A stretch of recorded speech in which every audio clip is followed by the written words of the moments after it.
ఇదేమి ఒత్తిడి లేదు, ఇదేమి నిబంధన లేదు. ఎందుకు చెప్పినరు? పొల్యూషన్ కాలుష్యాన్ని తగ్గించడం కోసము ఈరోజు సోలార్ ఇతర గ్రీన్ ఎనర్జీ వచ్చింది, అది వాడండి అని సూచన చెప్పారు. దాన్ని కూడా 2015 నాడు చేసిన తప్పులను కప్పిపుచ్చుకోవడానికి 2023-24 నాటి నరేంద్ర మోడీ గారి ప్రభుత్వం చేసిన సూచనను సభలో ప్రస్తావించి సభను తప్పుదోవ పట్టించి ఈరోజు తెలంగాణ ప్రజల్ని మభ్యపెట్టాలనే ప్రయత్నం చేస్తుండు. నాలుగోది అధ్యక్ష, కడపలో రాయలసీమ థర్మల్ పవర్ ప్రాజెక్ట్, విజయవాడలో థర్మల్ పవర్ ప్రాజెక్ట్, ఇట్లాంటి ఉమ్మడి రాష్ట్రంలో సమైక్య పాలనలో సీమాంధ్ర ముఖ్యమంత్రులు చేసిండ్రు కాబట్టే తెలంగాణ రాష్ట్రం తెచ్చుకున్నాం అధ్యక్ష. ఆనాడు రాజశేఖర రెడ్డి గారు, చంద్రబాబు నాయుడు గారు ఇట్లాంటి నిర్ణయాలు చేసిండ్రు కాబట్టి తెలంగాణ వచ్చింది. ఆనాడు ఆ చంద్రబాబు నాయుడు గారితో మంత్రిగా అంటగాగి 610 జీవోనే వద్దు, అసలు మేధా సంపత్తి ఎక్కడున్నా వాడుకోవాలి అని చెప్పి మాట్లాడింది వాళ్ళ నాయకుడు కాదా? చంద్రబాబు నాయుడు పక్కలే చేరి చంద్రబాబు నాయుడుతో ఇవన్నీ చేయించింది వాళ్ళు కాదా? రాజశేఖర రెడ్డి గారి ప్రభుత్వంలో ఇప్పుడు లేచి ఎగురుతున్నాయన వార్డు మెంబర్ కాకపోయినా ఆ రాజశేఖర రెడ్డి గారే కదా మంత్రి చేసింది నిన్ను. పోతిరెడ్డిపాడు పొక్క పెద్దగా చేసినప్పుడు కడప జిల్లా ఇన్ఛార్జ్ మంత్రి ఎవరు అధ్యక్ష? కీర్తిశేషులు నాయన నరసింహారెడ్డి టీఆర్ఎస్ మంత్రి కాదా?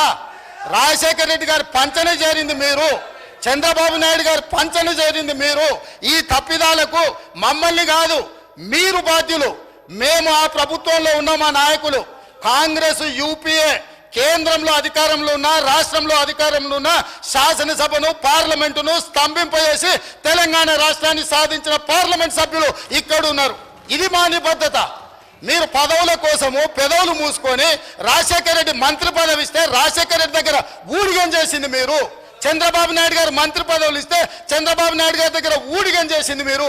మీరా మాకొచ్చి మా చిత్తశుద్ధిని ప్రశ్నించేది? తెలంగాణ బిల్లు వచ్చినప్పుడు ఆ ముందలి సీట్లో చంద్రబాబు నాయుడు గారు కూర్చున్నప్పుడు ఇప్పుడు ఆ మాగంటి గోపి కూర్చున్న అక్కడనే నిలబడ్డ అధ్యక్ష. నేను 53 నిమిషాలు తెలంగాణ రాష్ట్రం ఎందుకు కావాలి, సమైక్య రాష్ట్రంలో ఉమ్మడి పరిపాలనలో జరిగిన అన్యాయం మీద నిటారుగా నిలబడి అక్కడి నుంచి నేను మాట్లాడిన అధ్యక్ష. పునర్విభజన చట్టం వచ్చినప్పుడు ఆయనగా పక్కలో కూర్చుని ఆయన ఏడున్నాడు, ఆయన మాట్లాడింది కదా, తీయండి ఏం మాట్లాడిండు. నేను మాట్లాడింది తీయండి అధ్యక్ష.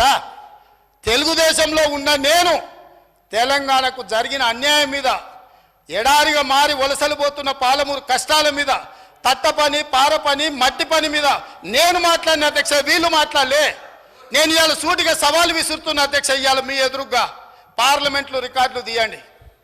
పాలమూరులో ఊరు లేకపోయినా, పార్లమెంటులో నోరు తెరవకపోయినా ఇవాళ తెలంగాణ తెచ్చినానికి కేసీఆర్ గొప్పలు చెప్పుకుంటాడు.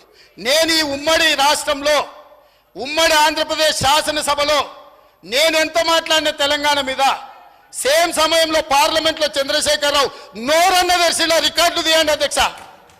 ఎవరో చేస్తే, ఎవరో త్యాగం చేస్తే ఆ త్యాగాల పునాదుల మీద, ఆత్మ బలిదానాలు చేసుకున్న శవాల మీద అధికారంలోకి వచ్చిన వీళ్ళు ఈరోజు మమ్మల్ని అధ్యక్ష తప్పులు పట్టేది.